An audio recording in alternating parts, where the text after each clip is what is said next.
And I'd like to congratulate Jeanine and her whole family. And we have Christine with us, and Alex, I know, is in a very, very important place right now. And the two children, but Live look there. She is just the latest Fox News star that the president has selected for a high-ranking role in the administration. It comes after the president withdrew his first pick for the job after he lost key Republican support in the Senate. It looks like the president is speaking here, so let's listen in. Millions as Judge Jeanine has devoted her life to the pursuit of justice, the defense of freedom, and the fair, equal, and impartial rule of law. That's what she's about. She was a great DA. I remember her very well. She was as good as anybody I've seen. She began a career in 1975 as an assistant district attorney in Westchester County, New York, where she prosecuted violent crimes. And that was a serious prosecution. And she went after real criminals, not fake criminals like we seem to do today nowadays, people that shouldn't be prosecuted, including rape, murder, and was a tireless warrior on behalf of the most vulnerable people in our society. In that role, Jeanine helped create one of our country's first domestic violence bureaus. I think it was the first, Jeanine. And as its chief, she revolutionized victim protection and bold, innovative policies like very few people even thought of. In 1990, Jeanine became the first female judge in Westchester County history. And following the year, and by the way, very distinguished, had an unbelievable, distinguished career. And in the following years, she presided over numerous complex criminal cases. The reason they were complex is that other judges were not able to understand them. They were called the complex cases. My sister had them too. They always used to give her the complex cases because other people didn't understand them, including high-stakes felony narcotics trials. Her outstanding judicial record earned her the honor of being named the #1 judge in 1990 by the Independent Fund for Modern Courts. That's nationwide. Outstanding judge. The following year, Judge Jeanine was elected Westchester County District Attorney, became the top prosecutor for a jurisdiction that included some of the largest suburbs in New York City, including Yonkers and White Plains. It's a big deal. As district attorney, Jeanine tackled high-profile violent crime cases and established one of the nation's most successful cybercrime units to combat online child abuse. She was way ahead of a lot of people. They still aren't there, if you get right down. I mean, from what I hear, they're still not there in many cases back there where we come from. In addition to her stellar legal career, Jeanine also excelled in news media as you know, and she's become one of the most beloved political figures through her time on television, because she's been very, very successful at a thing called television. She got out of what she was doing, and frankly, she does them both great, but she's really, to me, she'll always be known as a great lawyer and a great prosecutor, which is what she's doing now. So Jeanine Pirro, I have no doubt, will be an exceptional U.S. attorney for the District of Columbia, one of the truly most important positions in our country, of any position, where she will restore public safety in our nation's capital, break up vicious street gangs and criminal networks, and ensure equal justice under the law. You'll see very, very big improvements in the D.C. area, that I can promise you. So I want to congratulate Jeanine. I want to congratulate you and Christine and your whole family on this undertaking. And as you know, Pam Bondi is doing an unbelievable job as our real leader in the fight against crime. And Pam heard about this, and Pam said, I'll have to find time for Jeanine. She doesn't have time to do this, but for Jeanine she did, and she's going to be doing the swearing in. So Pam, thank you very much for the great job you're doing and for swearing in our friend, Justice Jeanine. Good. Thank you. Come on in.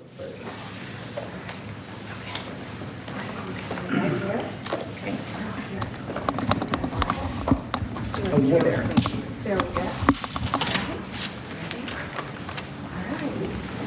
I do solemnly swear I, Jeanine Pirro, do solemnly swear that I will support and defend the Constitution of the United States that I will support and defend the Constitution of the United States against all enemies, foreign and domestic, against all enemies, foreign and domestic, and that I will bear true faith and allegiance to the same, and that I will bear true faith and allegiance to the same, and that I take this obligation freely and that I take this obligation freely without any mental reservation without any mental reservation or purpose of evasion, or purpose of evasion, and that I will well and faithfully and that I will well and faithfully discharge the duties of the office upon which I am about to enter.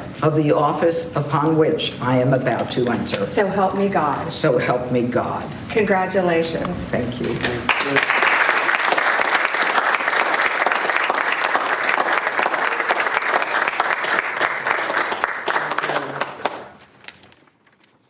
Thank you, Mr. President, and thank you, Madam Attorney General, both my friends for many years. Long ago, I went to law school to study about justice and to bring justice to victims of violent crimes, women, children, and the elderly. I fought to give them a voice in a system that was both blind and deaf to their concerns. I dedicated my heart and soul to making sure that there was a system that responded to them. My profile and my prosecutorial successes garnered public attention, and my life took unexpected turns. Through all of this, President Trump, you have remained as steadfast as one of my earliest supporters and champions. You never wavered. You were always steadfast, trustworthy, and confident. Today, Mr. President, you bring me back to my roots.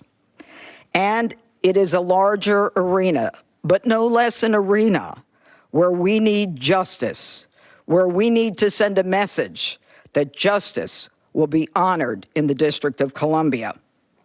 And just last week, here in our nation's capital, two people on the brink of beginning their life had hopes and dreams that were never realized because a cold-blooded murderer made a decision to shoot them down on the streets on a cold, rainy night in our nation's capital. This will not go without just accounting. My voice should be heard loud and clear. No more tolerance of hatred, no more mercy for criminals. Violence will be addressed directly with the appropriate punishment. And this city will again become a shining city on a hill in an America that President Trump has promised to make great again and will make safe again. Mr. President, America thanks you, and I thank you.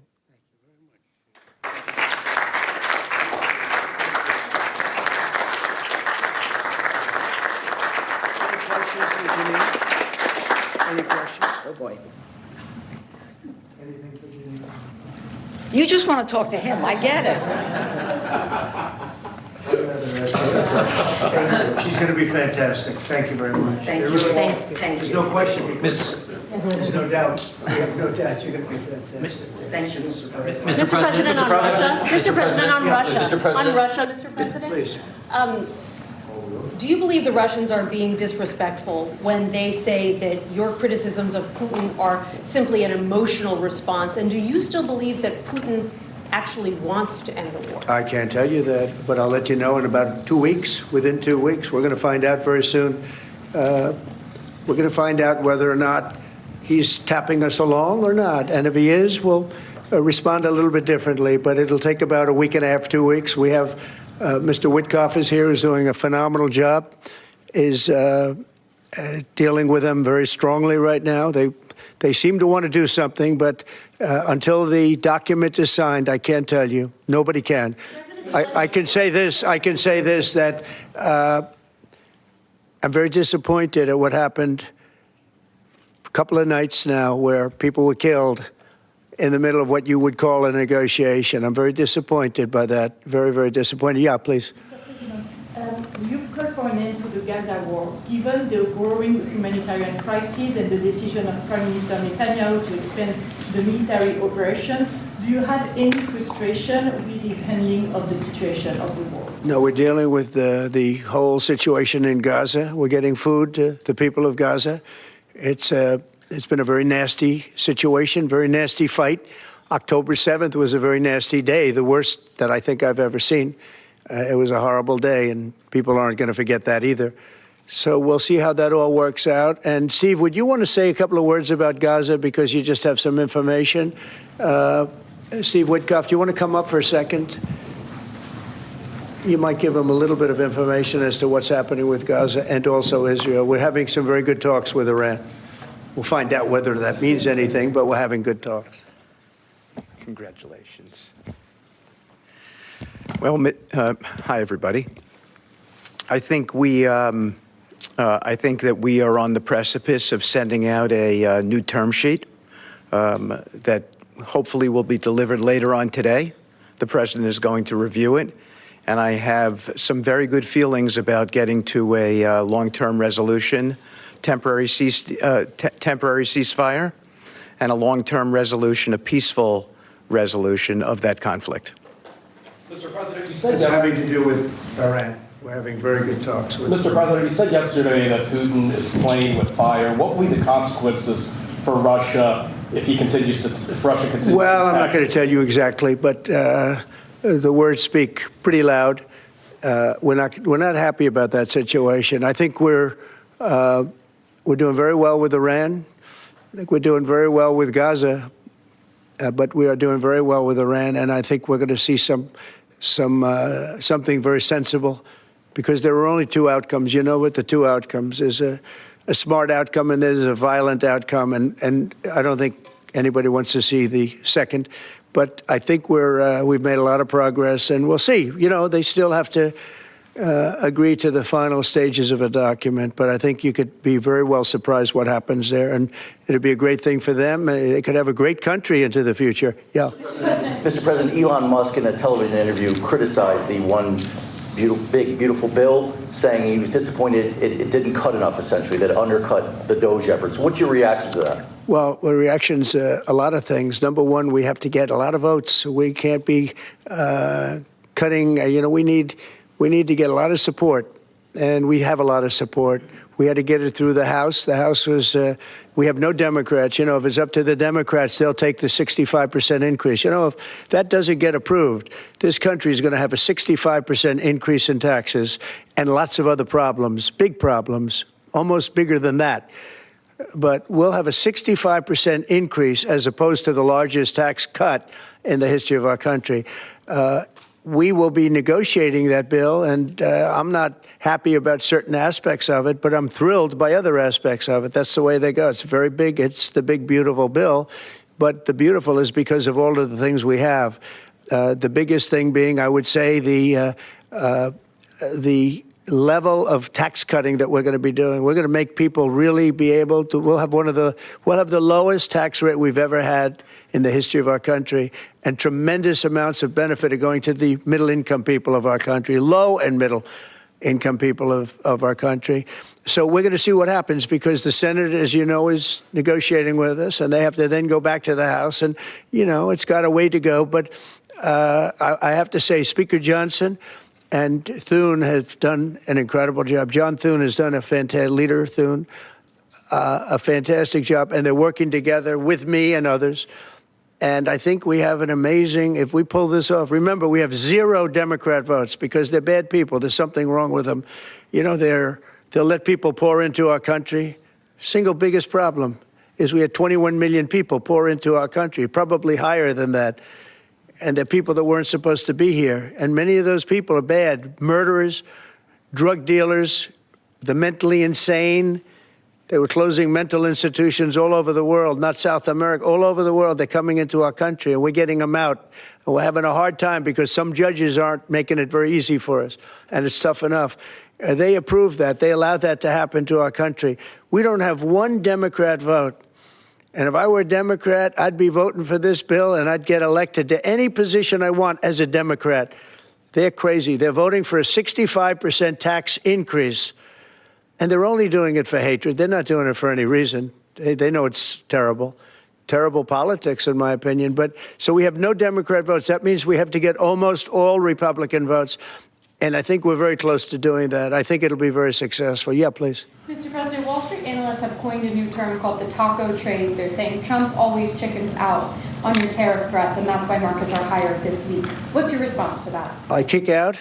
Chicken out. Oh, isn't that nice? Chicken out. I've never heard that. You mean because I reduced China from 145% that I set down to 100 and then down to another number? And I said you have to open up your whole country. And because I gave the European Union a 50% tax tariff, and they called up and they said, please, let's meet right now. Please, let's meet right now. And I said, okay, I'll give you till Jeanine. I actually asked them, I said, what's the date? Because they weren't willing to meet. And after I did what I did, they said, we'll meet anytime you want. And we have an end date of July 9th. You call that chickening out? Because we have $14 trillion now invested, committed to investing when Biden didn't have practically anything. This country was dying. You know, we have the hottest country anywhere in the world. I went to Saudi Arabia. The king told me, he said, we have the hottest country in the world right now. 6 months ago, this country was stone cold dead. We had a dead country. We had a country people didn't think it was going to survive, and you ask a nasty question like that. It's called negotiation. You set a number. And if you go down, if I set a number at a ridiculous high number and I go down a little bit, a little bit, they want me to hold that number, 145% tariff. Even I said, man, that really got up. You know how it got? Because of fentanyl and many other things, and you added it up. I said, where are we now? We're at 145%. I said, whoa, that's high. That's high. They were doing no business whatsoever, and they were having a lot of problems. We were very nice to China. I don't know if they're going to be nice to us, but we were very nice to China. And in many ways, I think we really helped China tremendously because, they were having great difficulty because we were basically going cold turkey with China. We were doing no business because of the tariff, because it was so high. But I knew that. But don't ever say what you said. That's a nasty question. Go ahead. Mr. President, To me, that's the nastiest question. Mr. President, Wait a minute. Wait. Go ahead, please. Go ahead. President Zelensky says he's ready to sit down with you and Vladimir Putin in Geneva, and it sounds like General Kellogg is working on preparations for that. Are you planning to sit down with the two of them? Well, I will if it's necessary. It takes. We have to. I think I'm at this point. I wish it would have been that way a couple of months ago, but at this point, we're working on President Putin, and we'll see where we are. I think we're doing fine, but we'll see. I don't like what's happening. That's one thing I'll say. I don't like when I see rockets being shot into cities. That's no good. We're not going to allow it. You've always said that the war never would have started if you were Would have never president. happened, and it didn't He doesn't happen. seem willing to do anything that you want him to do. Do you still believe that he wouldn't have launched the war? No. We would have never had a war. We would have never had a war. If I were president, if the election weren't rigged, you wouldn't have had the war. You wouldn't have had the war. You wouldn't have had inflation. You wouldn't have had October 7th. That would have never happened because Iran was stone cold broke. They didn't have any money to give to Hamas or Hezbollah. You wouldn't have had that Afghanistan most embarrassing moment in the history of our country. You wouldn't have had any of it. You wouldn't have had inflation because energy costs. Look what happened. I brought inflation down to practically zero. And all of the groceries and all of the eggs and all of the things that you've been hearing about, they're back down. They're way down from where they were. I did something in 4 months that nobody's seen. And I have to say, in 4 months, and I said it before, and everyone's talking about it all over the world, we've got the hottest country anywhere in the world right now. We're the only country anybody's even talking about. All right, please go ahead. What stopped you from imposing new sanctions on Russia? Only the fact that if I think I'm close to getting a deal, I don't want to screw it up by doing that. Let me tell you, I'm a lot tougher than the people you're talking about, but you have to know when to use that. If I think it's going to hurt a deal, this isn't my war. This is Biden's war, Zelensky's war, and Putin's war. This isn't Trump's war. I'm only here for one thing, to see if I can end it, to save 5,000 lives a week and a lot of money, the money being much less important, because I made that money. I went to Saudi Arabia, Qatar, and UAE, and we brought back $5.1 trillion. So I made that money in about 2 hours, the money that we're talking about, but it's still think of it, $300 billion we've spent with no checks, no balances. They just send cash. You can imagine what's happened to that money. I never saw anything like it in my life. But I'm more interested because I picked up $5.1 trillion and, by the way, got a beautiful, big, magnificent, free airplane for the United States Air Force, okay? Very proud of that, too. They tried to say, oh, it's Trump's airplane. Oh, yeah, sure. It's too big. Frankly, it's too big, much too big. When can we expect that to be the Air Force One? Well, it's here already. Yeah. It's in the country. It's being refitted for military standard. How much will it cost to refit it? Oh, I don't know. Whatever it is, a hell of a lot less than building a new one. We're waiting too long from Boeing. Boeing has got to get its act together. Yeah. Sir, on Nippon Steel, this arrangement that was just announced in the Yeah. golden share, is that an arrangement you would consider for TikTok as well? Nothing to do with TikTok. Totally different kind of a deal. We'll have to get, to do it properly, we'll probably have to get China's approval. China's never easy. China's never easy. But I think we'll be able to save TikTok. I'd like to save TikTok. I mean, TikTok was very good to me. I won the young people by 37%. No Republicans ever won, and I won by 37%. And Charlie Kirk will tell you TikTok helped, but Charlie Kirk helped also. Oh, he just happens to be here. Look at him. He loves that we mentioned that name, right, Charlie? He's done great, and I appreciate all the help. But with young people, we won by 37%, Charlie, and you helped. But TikTok was amazing. And he was the first one. He said, get on TikTok. So I have a little bit of a warm spot. I know I shouldn't. They'll say quid pro quo, put him in jail for the rest of his life, quid pro quo. No, TikTok was very good to me. I won young people. I don't know if it was because of TikTok, but it was something happened. No Republican has ever won they call them young people. Young people, you can define it a lot of different ways, but I won every age group in young people. And it never happened, and won by 37%. That's a lot. Yeah. Back on Iran, did you warn Prime Minister Netanyahu against taking some sort of actions that could disrupt the talks there in a phone call last week? Well, I'd like to be honest. Yes, I did. Next question, please. Just on sanctions. I did, yeah. If Senate Republicans want to push It's not a warning. I said I don't think it's appropriate. What exactly did you tell him? Did you I just said I don't think it's appropriate. We're having very good discussions with him, and I said I don't think it's appropriate right now. Because if we can settle it with a very strong document, very strong, with inspections and no trust. I don't trust anybody. I don't trust anybody. So no trust. I want it very strong where we can go in with inspectors. We can take whatever we want. We can blow up whatever we want, but nobody getting killed. We can blow up a lab, but nobody's going to be in the lab, as opposed to everybody being in the lab and blowing it up, right? Two ways of doing it.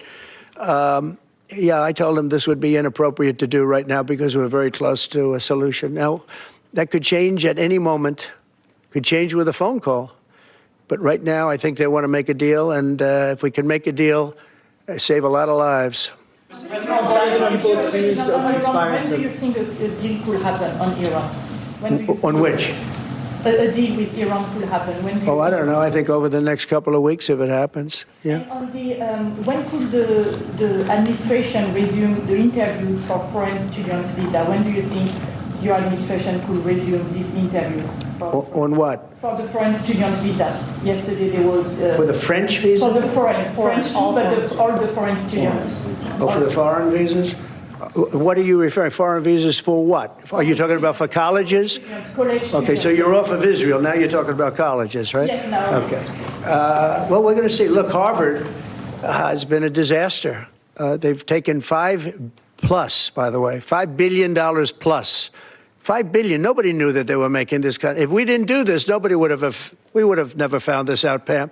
They're taking $5 billion. And I'd rather see that money go to trade schools. And by the way, they're totally anti-Semitic at Harvard, as you know, and some other colleges, too, in all fairness to them. And it's been exposed, very exposed. And I think they're dealing very badly. Every time they fight, they lose another $250 million. Yesterday, we found another $100 million. And they have, they have a fund, an endowment, $52 billion. All right? They get a lot of that from the United States. And I think it's ridiculous. I think everyone's coming up to me saying, we love the idea of trade schools. with that kind of money, and money from others, but money from them. You can have the best trade schools anywhere in the world. You give them to Iowa, Indiana, lots of good states, well-run states, and you give them the money. They can only be used for trade schools, and they'll teach people how to build motors and cars and AI. You know, the AI, we're building plants, we're building hundreds of billions of dollars worth of AI plants, already started, many of them. We've never had a boom like we're having now. You're going to see it. There's never been anything like it. So we're up to about $14 trillion in investments. There's never been anything even close. You look at Biden, this guy, they had people leaving as opposed to investing. And they're doing it because of November 5th, and they're doing it because of the tariffs. The tariffs have been tremendous. I can promise you, and I have great respect for the people at the European Union, they wouldn't be over here today negotiating if I didn't put a 50% tariff on. The sad thing is now when I make a deal with them, it's something much more reasonable. They'll say, oh, he was chicken. That's so unbelievable. I usually have the opposite problem. They say, you're too tough. Mr. President, on Harvard, there were some Jewish students protesting on campus yesterday. They said they don't want you making these huge cuts, cutting off student visas to Harvard in their name, because they feel Harvard like it has makes to show them more us, of a target. Okay, Harvard has to show us their lists. They have foreign students. About 31% of their students are foreign-based, almost 31%. We want to know where those students come. Are they troublemakers? What countries do they come? And we're not going to, if somebody is coming from a certain country and they're 100% fine, which I hope most of them are, but many of them won't be, you're going to see some very radical people. They're taking people from areas of the world that are very radicalized, and we don't want them making trouble in our country. So I saw yesterday that in the middle of the UK, there was a nice young man. He wants to go back to school at Harvard, and he looked good to me, but I want to check his past. But we want to be able to see why, these countries aren't helping us. They're not investing in Harvard and all of we are. So why would 31%, why would a number so big? I think, number one, I think they should have a cap of maybe around 15%, not 31%. We have people who want to go to Harvard and other schools. They can't get in because we have foreign students there. But I want to make sure that the foreign students are people that can love our country. We don't want to see shopping centers exploding. We don't want to see the kind of riots that you had. And I'll tell you what, many of those students didn't go anywhere. Many of those students were troublemakers caused by the radical left lunatics in this country. All right, one more question. Mr. President, yeah, go ahead, please. Will you pardon the people who are accused of conspiring to kidnap Michigan Governor Gretchen Whitmer? I'm going to look at it. I will take a look at it. It's been brought to my attention. I did watch the trial. It looked to me like somewhat of a railroad job. I'll be honest with you. It looked to me like some people said some stupid things. They were drinking, and I think they said stupid things. But I'll take a look at that. And a lot of people are asking me that question from both sides, actually. A lot of people think they got railroaded. And probably some people don't. One more. Go ahead. How will the confrontation with Harvard end? You will see. I don't know. I don't know. Harvard's got to behave themselves. Harvard is treating our country with great disrespect, and all they're doing is getting in deeper and deeper and deeper. They've got to behave themselves. I'm looking out for the country and for Harvard. I want Harvard to do well. I want Harvard to be great again, probably, because how could it be great? How could it be great when you have Harvard announced 2 weeks ago that they're going to teach remedial mathematics, remedial, meaning they're going to teach low-grade mathematics, like 2 + 2 is 4. How did these people get into Harvard if they can't do basic mathematics?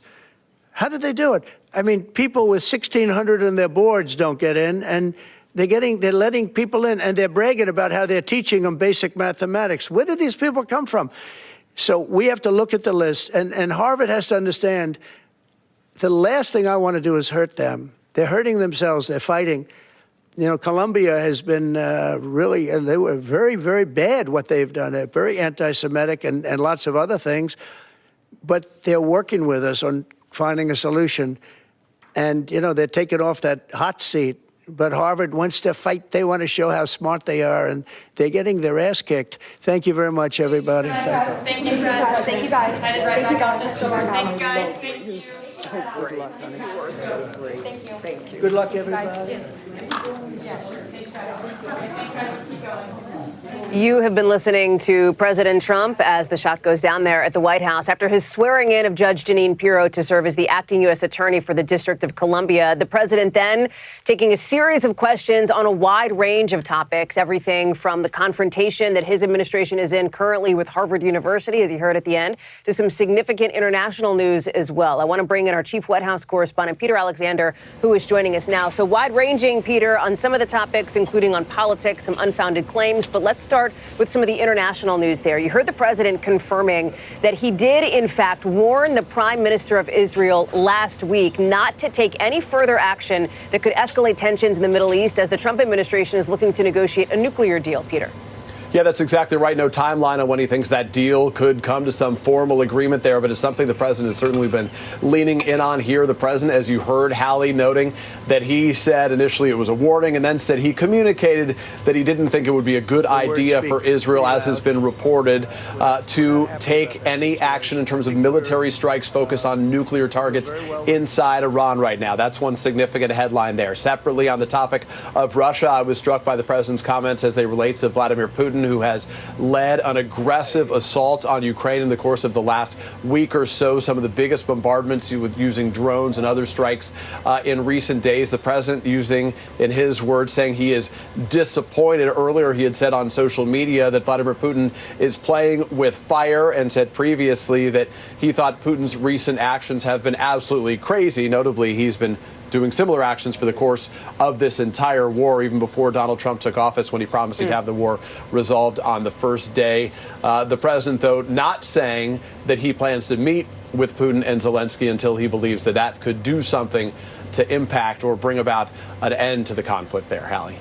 On the domestic front, Peter, news here at home, you heard President Trump reference his so-called big, beautiful bill, as he likes to describe it, that is working its way now through Congress, and that came under fire from Elon Musk, as Musk has worked to separate himself over the course of the last couple of days from this significant piece of legislation that enacts a lot of the Trump agenda, if you will. You heard the president say he is not happy with some pieces of the bill. He is thrilled with other parts of it, however. I thought this was a significant acknowledgement from President Trump here. You remember Elon Musk, who has been a very close ally of this president, now scaling back his responsibilities leading the Department of Government Efficiency. Musk just yesterday, as part of a media tour, said, among other things, that this big, beautiful bill, as the president describes it, is undermining DOJ's efforts to try to slash federal spending. He said a bill could be big, it can be beautiful, but it likely can't be both, and said that DOJ has become the whipping boy, as he described it, here in Washington, expressing his frustration here. The president said, frankly, that, you know, he wishes he could have done more with this bill, but he said you need to get the votes, acknowledging, I think, to some effect, that the criticism from many has been that this could balloon the federal deficit. That's one of Elon Musk's biggest criticisms here. But then, of course, he quickly pivoted to blame Democrats, who are strongly against this bill, which, among other things, would slash some federal programs, including Medicaid. Hallie. It's also clear that the president has no intention, based on what we heard just moments ago, of backing away from his administration's fight with Harvard University, Peter, with a slew of developments over the course of the last 72 hours there. Yeah, that's right. Specifically on Harvard, the president has been upping the ante in his attacks, his efforts to target top universities, most notably Harvard University here. NBC News obtaining a memo where the administration basically was ordering embassies overseas now to cut off any interviews for these students seeking visas in the United States. Hallie. Our chief White House correspondent, Peter Alexander, on the North Lawn for us. Peter, thank you very much for that. That does it for our live coverage for now. We'll return you to NBC News Daily. I'm Hallie Jackson in Washington. See you tonight. Thanks for watching.